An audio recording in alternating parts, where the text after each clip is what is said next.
আজি দেশভক্ত তৰুণৰাম ফুকনৰ স্মৃতিত দেশভক্তি দিৱস পালন ৰাজ্য চৰকাৰৰ উদ্যোগত পালন ৮৫ সংখ্যক পুণ্যতিথি সমাজ জীৱনলৈ আগবঢ়োৱা অমূল্য অৱদানৰ স্মৃতিত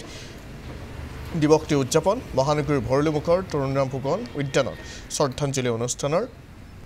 আয়োজন তথ্যৰ জনসংযোগ সঞ্চালকালয়ৰ উদ্যোগত অনুষ্ঠানৰ আয়োজন কৰা হৈছে তৰুণৰাম ফুকনৰ প্ৰতিমূৰ্তিত মাল্যাৰ্পণ কৰে মেয়ৰ মৃগেন শৰণে আজি দেশভক্ত তৰুণৰাম ফুকনৰ ৮৫তম স্মৃতি দিৱস আৰু অসম চৰকাৰে আমাৰ এই ভৰলুমুখৰ যি তেখেতৰ প্ৰতিমূৰ্তি আছে উদ্যান আছে তাতে তেখেতৰ প্ৰতিচ্ছবি তথা তেখেতৰ মূৰ্তিত আমি শ্ৰদ্ধাঞ্জলি নিবেদিছোঁ তেখেতৰ আজি ৮৫তম বৰ্ষ হিচাপে অসম চৰকাৰে দিনৰ ১১ বজাত এক বিশেষণ সভা অনুষ্ঠিত কৰিছে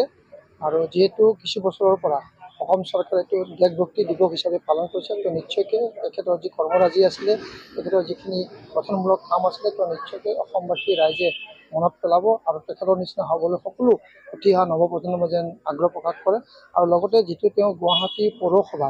তেখেতে যিটো সদস্য আছিলে তেখেতে গুৱাহাটীক বিভিন্ন ধৰণৰ কৰিছিল গুৱাহাটী বাসিন্দা হিচাপে গুৱাহাটীক আগুৱাই লৈ যোৱাৰ কাৰণে তেখেতে বহুতখিনি প্ৰচেষ্টা হাতত লৈছে তো নিশ্চয়কৈ এনেধৰণৰ তেখেতৰ কৰ্মৰাজি আমাকো প্ৰেৰণা দিয়ে আজিৰ এই পবিত্ৰ তেখেতৰ পুণ্যতিথিত আমি তেওঁক স্মৰণ কৰিছোঁ আৰু তেখেতক আৰু আমি আগলৈ যেন তেনেধৰণৰ কৰি থাকিব তাৰ কাৰণে কামনা কৰিছোঁ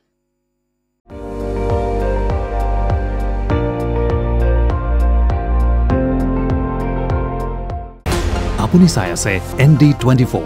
সৰ্বশ্ৰেষ্ঠ নহয় সৰ্বোত্তমৰ দৌৰ